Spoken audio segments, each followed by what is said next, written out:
വലിച്ചോണ്ട് പോയിട്ട് നമുക്ക് അവിടെ നിന്ന് തുണിയെടുക്കാം. നമുക്ക് പോവാം.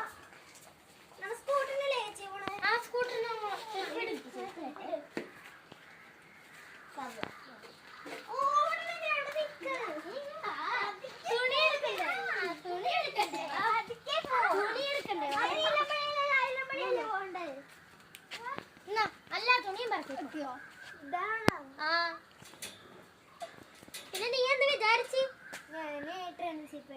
ആ തുണി മര്യാദ ഇറക്കിക്കോ, അല്ലെങ്കിൽ അവിടെ വടിയൊന്നും കിട്ടണ വടിയെടുത്ത് ഞാൻ അടിക്കും. അല്ലെങ്കിൽ പുറത്തുപോയി തുണി എടുക്കാന്ന് ഓർത്തപ്പോഴത്തേക്ക് അവള് വേഷം കെട്ട് കാണിക്കണ്. ചെന്ന് എടുത്തേ.